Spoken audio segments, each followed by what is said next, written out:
এখন পর্যন্ত তো যা পরিকল্পনা নেওয়া হয়েছিল তার চেয়ে বেশি কাজ রাজ্য সরকার করেছে।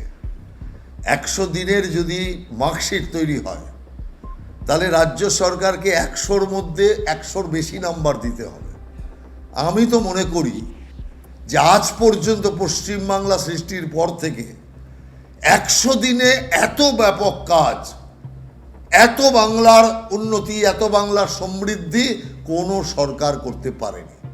আমি মনে করি 100 দিনের এই কাজ বাংলার ক্ষেত্রে এক রেকর্ড, ঐতিহাসিক রেকর্ড হিসাবে থাকবে যে একটা সরকার এত দ্রুততার সাথে এত কম দিনে এত বেশি সংখ্যক কাজ করতে পারে।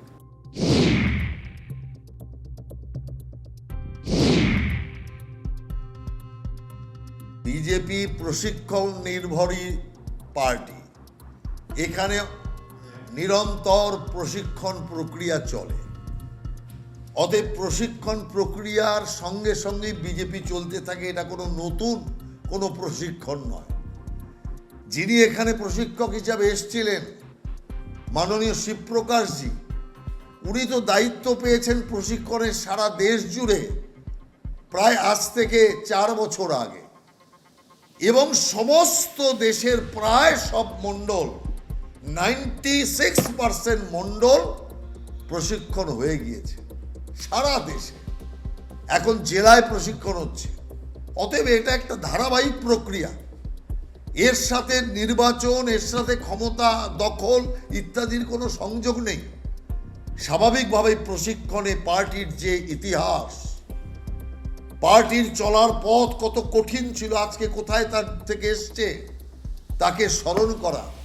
যে অতীতকে ভুলে যায় সে জাতি, সে সমাজ, সে ব্যক্তি কখনো টিকে থাকতে পারে না। সেই কারণে অতীত থেকে শিক্ষা নেওয়ার প্রক্রিয়া এই প্রশিক্ষণ শিবিরে আছে। প্রশিক্ষণ শিবিরে যে কমিটমেন্ট আমরা করি মানুষের ক্ষেত্রে, সেই কমিটমেন্টকে যাতে পুরোপুরি পালন করা হয় তার দিকে নজর রাখা আছে। কিসের জন্য আমরা রাজনীতি করছি? রাষ্ট্রই সবচেয়ে প্রধান, রাষ্ট্রহিতই আমাদের একমাত্র হিত। এই বিষয় নিয়ে আমরা রাজনীতির যে মঞ্চ, তাতে আমরা প্রশিক্ষণ দিই। আমরা এর সাথে সাথে প্রশিক্ষণ দিই আমাদের যে সমস্ত পারিবারিক সংগঠন আছে, যারা সমাজের বিভিন্ন ক্ষেত্রে বিভিন্নভাবে মানুষের জন্য, সমাজের জন্য, রাষ্ট্রের জন্য, রাজ্যের জন্য কাজ করে আসছে।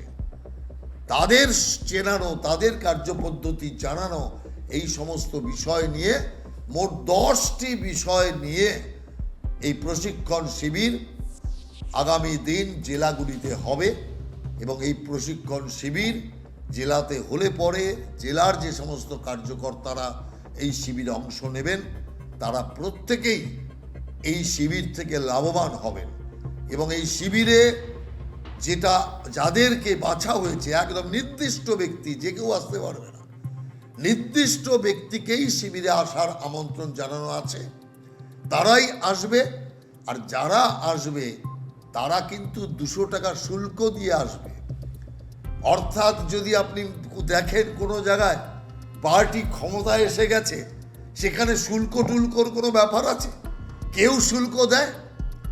কারণ পার্টি তো ক্ষমতায়। কিন্তু না, আমাদের পার্টিতে যে রীতি আছে, যে কালচারে আমরা চলে এসেছি, তাতে এটাই আছে যে আমি যে শিবিরে থাকবো, খাওয়া দাওয়া করবো, যা কিছু করব, তার জন্য শিবিরেরকে আমাকে খরচা দিয়ে, চাঁদা দিয়ে শিবিরে আসতে হবে শিক্ষা নিতে। অতএব এটাই হচ্ছে বিজেপির সাথে অন্যদের তফাৎ। অন্যরা বিনা পয়সায় শিক্ষা নেয় আর বিনা পয়সার শিক্ষা বিনা পয়সাতেই ভুলে যায়।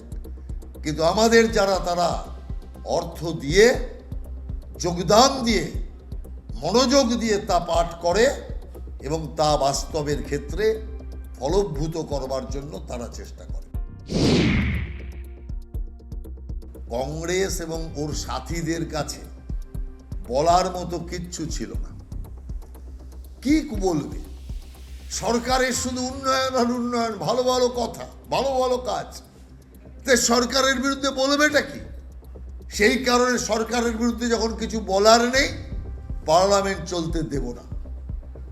কিন্তু পার্লামেন্টে বিল পাস হয়েছে, জনকল্যাণ এবং রাষ্ট্র কল্যাণের কাজ হয়েছে।